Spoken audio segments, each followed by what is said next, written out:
State Science Worksheet 40A, Date 11/10/2021, Class 10th, Name of the student, Name of the class teacher. Today's topic is life process respiration. The human respiratory system can be broadly divided in two parts based on its function. तो जो human respiratory system है उसे दो parts में divide किया गया according to their function. System of interconnecting cavities, जो interconnecting cavity और ट्यूब से जो सिस्टम बनता है उसे हम कंडक्ट करते हैं एयर इनटू लंग्स में. तो ये वन पार्ट है. सेकेंड पार्ट है system where exchange of respiratory gases occurs, और दूसरा पार्ट है जिसमें रेस्पिरेटरी गैसेस नज़र आती हैं, कैसे प्रोसेस होता है रेस्पिरेशन में. तो जो सिस्टम है इंटरकनेक्टिंग उसमें क्या क्या आता है, nose, warms, filter and as it is inhaled. तो जो नोज़ है हमें पता है हमारी नोज़ में 2 होल्स होते हैं जिन्हें हम बोलते हैं नोज रिल्स. क्या बोलते हैं, नोज रिल्स. ये जो होल्स होते हैं बेटा इन्हें बोलते हैं नोज रिल. इसके बाद आता है फेरिक्स, यहाँ पे आ जाएगा फेरिक्स. इसके बाद आता है लैरिक्स. लैरिक्स होता है साउंड बॉक्स, एक तरह का बॉक्स होता है जिसे हम बोलते हैं साउंड बॉक्स, वॉइस बॉक्स भी बोलते हैं उसको. ये देखिए यहाँ पे ये है, ठीक है, ये है लैरिक्स. यहाँ पे आता है फेरिक्स, पीस और ये एल. और ये है हमारी नोज रिल. नोज़ के नीचे जो छेद होते हैं उनको बोलते हैं नोज रिल, जिससे एयर अंदर जाती है और बाहर आती है. तो ये है लैजरिल. और ये जो ये वाइन पाइप पे रिब्स लगी होती हैं इन्हें बोलते हैं ट्रैकिया, जो कनेक्ट करती है फेरिक्स टू ब्रोंकाई, और जो कनेक्ट करेगी फेरिक्स को ब्रोंकाई से. The rings of cartilage provide structure. और ये जो रिंग्स होती हैं कार्टिलेज में वो क्या करती हैं, स्ट्रक्चर को प्रोवाइड करती हैं. And keep the wind pipe open. और जैसे ये है विंड पाइप, ये जो रिंग्स हैं ये क्या कर रही है, स्ट्रक्चर प्रोवाइड कर रही है, उसे प्रोटेक्ट कर रही हैं, विंड पाइप को ओपन करती हैं. तो कई सारे काम करती हैं ये. And trachea is line with fine hair. और ट्रैकिया में जो लाइनिंग होती है वो फाइन हेयर की होती है, इसे बोलते हैं हम सीलिया. क्या बोलते हैं, cilia. Which filter air before it reaches lungs. और जो फिल्टर करती है एयर को जब वो एयर लंग्स तक जाती है. Bronchi, these are 2 branches. अब बेटा ये देखो, ये जहाँ से डिवाइड होता है ये 2 पार्ट में डिवाइड हो जाता है. ये राइट वाला जो राइट साइड होता है और ये लेफ्ट साइड वाला. तो राइट वाला 3 लोब्स में होता है और राइट वाला 3 लोब्स में होता है और लेफ्ट वाला 2 लोब्स में होता है डिवाइड. और ये जो इस अंदर एयर पास होती है इसको बोलते हैं ब्रोंकाई. क्या बोलते हैं, ब्रोंकाई. यहाँ से एयर अंदर की तरफ जाएगी. Bronchi, these are the 2 branches at the end of trachea. ये ट्रैकिया के एंड, ये ट्रैकियस के एंड पे ही आ जाती है. Which lead to a lung. और जो लंग से कनेक्ट करती है. तो ये था हमारा system of interconnecting cavities and tubes that conduct air into lungs. अब नेक्स्ट हम देखते हैं रेस्पिरेटरी पार्ट को. सिस्टम जहाँ पे एक्सचेंज ऑफ रेस्पिरेटरी गैसेस. अब हमें पता है रेस्पिरेटरी गैसेस कौन कौन सी है, O2 एंड CO2. तो यही गैसेस एक्सचेंज होती हैं. Respiratory bronchioles. और ये जो रेस्पिरेटरी ब्रोंकियल्स होते हैं ये नैरेस्ट एयरवेज होते हैं. ये यहाँ से नैरोएस्ट एयरवेज होते हैं of lung. Deliver air to exchange surface of lung. जो एयर को डिलीवर करते हैं कहाँ पे, लंग्स की सरफेस पे. Next alveolar ducts. और ये एलिवुलर डक्ट्स क्या होता है, A network of smaller branches leading from the bronchi into the lung tissue। अब जैसे ये हमने अभी पढ़ा था ब्रोंकाई 2 पार्टों में डिवाइड हो जाता है, इसके आगे फर्दर वो डिवाइड होता है छोटे छोटे उसमें। तो ये यहाँ पे जो बॉल शेप्ड होता है ये होता है एल्विली। ठीक है, बहुत सारे ये बॉल शेप होते हैं जिसमें गैसेस होती हैं, इसे बोलते हैं एल्विली और इसका सिंगुलर होता है एलिवस। तो ये क्या करते हैं, ये जो गैसेस होती हैं O2 CO2 उसको हेल्प करते हैं एक्सचेंज कराने में। जब हम मतलब जब सिस्टम में रेस्पिरेटरी प्रोसेस गैसेस एक्सचेंज होता है उसमें ये हेल्प करते हैं, पकड़ के रखते हैं गैसेस को।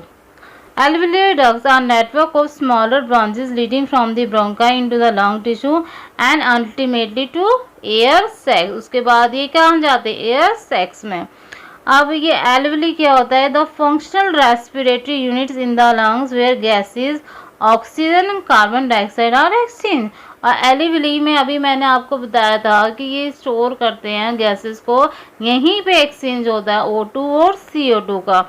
एंटर और एग्जिट द ब्लड स्ट्रीम, और इसी के थ्रू कहाँ जाएगा, ब्लड में जाएगी गैस। तो ये था बच्चों ये रेस्पिरेटरी सिस्टम आपके 2 पार्ट्स में डिवाइड हुआ है। अब नेक्स्ट है इनहेलेशन और एक्सहेलेशन। इनहेलेशन मतलब हम जब सांस लेते हैं गैस अंदर जा रही है, और एक्सहेलेशन मतलब जब हम सांस छोड़ते हैं। अब हम सांस ले रहे हैं तो क्या ले रहे हैं, ऑक्सीजन ले रहे हैं, और जब हम सांस छोड़ेंगे तो क्या छोड़ेंगे, कार्बन डाइऑक्साइड। तो ये बेटा ये है थोरैक कैविटी। इस ये जैसे ये अंदर आप जो स्पेस देखोगे इसे हम बोलेंगे thoracic cavity. External intercostal muscle contract, और यहीं पे मसल्स कॉन्ट्रैक्ट और रिलैक्स होती है। और यहाँ है डायफ्राम, और ये डायफ्राम क्या करता है, ये जो हमारी एयर होती है उसको अंदर लाने और छोड़ने में हमारी हेल्प करता है। अब कैसे हेल्प करता है, जब हम ऑक्सीजन अंदर लेते हैं तो ये जो डायफ्राम है ये कॉन्ट्रैक्ट हो जाएगा, फ्लैट हो जाएगा, जिससे एयर जो है ज़्यादा भर जाएगी हमारे लंग्स में। अब जब ये एक्सहेल करेंगे तो ये क्या होगा, रिलैक्स हो जाएगा, अपनी पोजीशन में आ जाएगा, तो अंदर की तरफ मुड़ जाएगा। और जब ये अंदर को प्रेशर पड़ेगा तो कहाँ जाएगी एयर, बाहर की तरफ जाएगी। तो हम तब CO2 रिलीज करते हैं और यहाँ से हम O2 लेते हैं। तो ये डायफ्राम का यही फंक्शन होता है। ये ऑक्सीजन को जब अंदर ले रहे होते हैं तो कॉन्ट्रैक्ट करके ज़्यादा ऑक्सीजन लेता है, और जब हम कार्बन डाइऑक्साइड को छोड़ते हैं तो ये रिलैक्स हो जाता है, अपनी पोजीशन लेके डोम शेप बना देता है, जिससे ये अंदर की तरफ पुश हो जाता है और हमारी कार्बन डाइऑक्साइड बाहर निकल जाती है। तो इनहेलेशन में क्या है, it is taking in rich in oxygen. अभी मैंने बताया है कि ये ऑक्सीजन के टाइम होता है तो ये रिच होता है ऑक्सीजन में। It occurs due to contraction of muscle, यहाँ पे कॉन्ट्रैक्ट हो रहा है, कॉन्ट्रैक्ट होके क्या हो जाएगा, डायफ्राम फ्लैट हो जाएगा। This lifts ribs and flatten diaphragm which increase the volume of thoracic cavity, और जिससे क्या होगा, थोरैकिक कैविटी में एयर बढ़ जाएगी, वॉल्यूम मीन्स एयर का बढ़ना। Hence the pressure inside the thoracic cavity decrease, और इसलिए जो प्रेशर है वो डिक्रीज हो जाएगा। And air rushes inside of the lungs, और एयर बहुत सारी एयर फिर भागेगी अंदर क्योंकि उसे स्पेस मिल गया, जगह मिल गई है। अब एक्सेलेशन में उल्टा होगा, it expelling of air rich in CO2। अब यहाँ पे O2 था और यहाँ पे रिच क्या है, CO2। It occurs due to relax, अब मसल जो डायफ्राम है वो रिलैक्स होगा, अपनी डोम शेप दोबारा ले लेगा।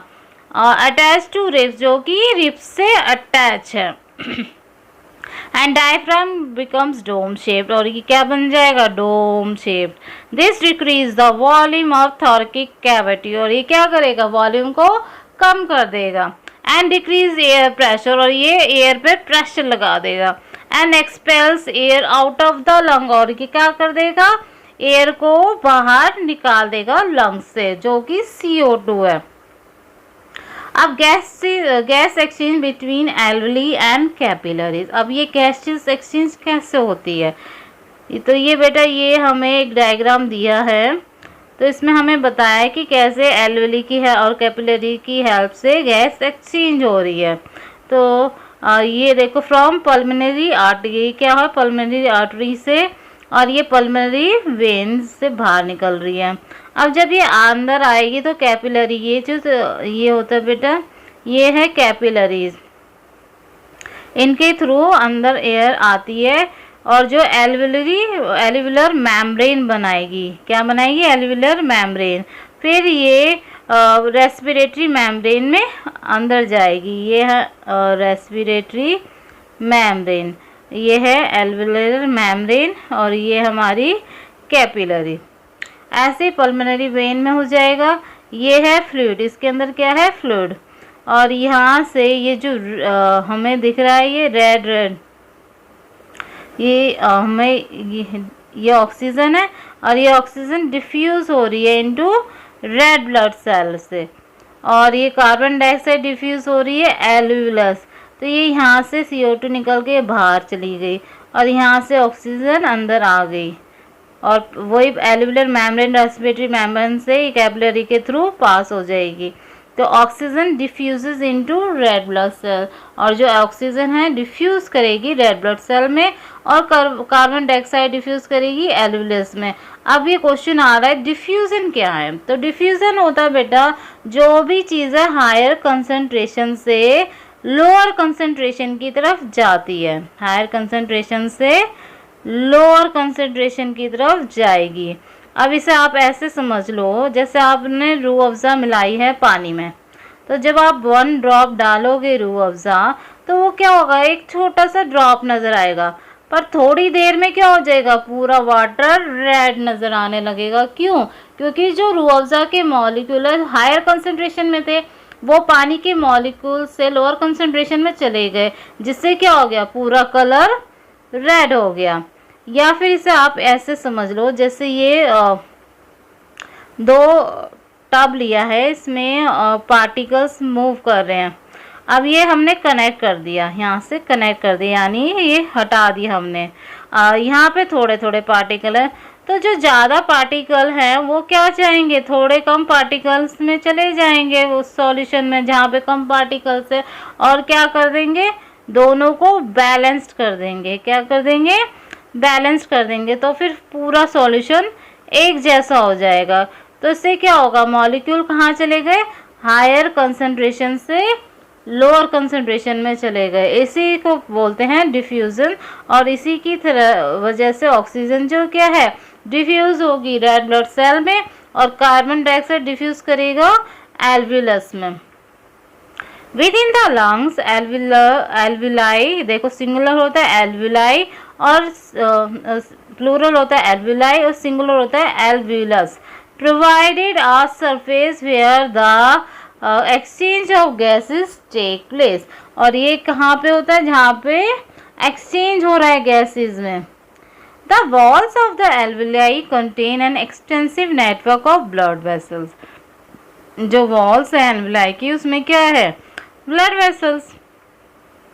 The capillaries bring carbon dioxide, अब कैपिलरी क्या ला रही है, कार्बन डाइऑक्साइड को, rich blood cell from the rest of the body, जो बॉडी से सारा कार्बन डाइऑक्साइड है उसको लेके आ रही है for release into the alveoli, और कहाँ पर रिलीज कर देगी, एल्विलाई में। And the oxygen in the alveolar air is taken up by the blood in the alveolar blood vessel, और जो ऑक्सीजन है वो कहाँ से जाएगा, एल्वियुलर एयर जो है वो ब्लड को एल्वियुलर ब्लड सेल्स में डाल देगी oxygen, to be transported to the cells in the body, और ये क्या होगा, ट्रांसपोर्ट हो जाएगा सेल्स ऑफ द बॉडी में। When the body size of animals is large, अब जब बॉडी साइज बड़ा होगा एनिमल्स में, जब एनिमल्स बड़े हो जाते हैं like human being, the diffusion pressure alone can not take care of oxygen delivery to all parts of the body. इस केस में डिफ्यूजन नहीं हो पाता सारे बॉडी पार्ट्स में। इसमें क्या होगा, एक रेस्पिरेटरी पिगमेंट्स ऑक्सीजन को जो फ्रॉम एयर से आएगी ऑक्सीजन को उसे लंग्स तक कैरी करेगा और सारे टिश्यूज़ में भेज देगा जहाँ पे भी ऑक्सीजन की कमी है, which are deficient in oxygen and before releasing it, और वो सारे जहाँ पे सेल्स हैं वहाँ पे ऑक्सीजन नहीं है, वहाँ ये डिलीवर कर देगा ऑक्सीजन को। अब ये ह्यूमन बींग्स में कैसे करेगा? ह्यूमन बींग्स में होता है रेस्पिरेटरी पिगमेंट, जिसे हम कहते हैं haemoglobin, which has a very high affinity for oxygen, और जो कि बहुत ज़्यादा ऑक्सीजन होती है उसमें। This is present in the red blood corpuscles, और ये क्या होता है? प्रेजेंट होता है कहाँ पे? रेड ब्लड कॉर्पस्कल्स में। तो ये थी बच्चों आज आपकी वर्कशीट। अब कुछ क्वेश्चन आंसर है वो कर लेते हैं। What is the function of rings of cartilage? जो रिंग्स ऑफ कार्टिलेज हैं वो क्या कर रहा है? ये देखो, ये है ट्रैकिया, यहाँ पे होते हैं रिम्स, और ये जो होते हैं कंप्लीट नहीं होते, सी शेप होते हैं ऐसे इस तरीके से। तो ये क्या कर रहे हैं? प्रोवाइड कर रहे हैं स्ट्रक्चर, और इसे प्रोटेक्ट भी कर रहे हैं, और जो विंड वाइपर से ओपन करने में भी हेल्प करते हैं ये। तो जो rings of cartilage provide structure and keep the wind pipe open. Second question, how is oxygen transported in large multi cellular organisms like humans? तो ऑक्सीजन कैसे ट्रांसपोर्ट हो रही है लार्ज मल्टी सेलुलर ऑर्गेनिज्म में? By the respiratory pigment haemoglobin, जो कि high affinity होता है ऑक्सीजन में। Third question, explain the movement of diaphragm during inhalation and exhalation. तो इनहेलेशन में क्या है? There is a contraction of muscles, muscle contract होगी और डायफ्राम को फ्लैट कर देगी। Attach to ribs, this flattens and contracts diaphragm and air rushes into the lungs, और इससे क्या होगा? एयर जो है वो लंग्स के अंदर आ जाएगी। और एक्सहेलेशन में क्या होगा? ये डोम शेप कर लेगा डायफ्राम, देयर इज रिलैक्सेशन, और क्योंकि मसल रिलैक्स हो गई हैं, attach to ribs and diaphragm become dome shape. बहुत इंपॉर्टेंट वर्ड है dome shape. This expels air out of the lungs, और इससे क्या होगा? एयर बाहर की तरफ निकल जाएगी, जो कि CO2 है। तो ये थी बच्चों आज आपकी वर्कशीट। कुछ भी अच्छा लगा हो तो please like, share and subscribe the channel. अपना पेरेंट्स का ध्यान रखिए, एंजॉय कीजिए। अब आपकी छुट्टियां आ रही हैं। Thank you.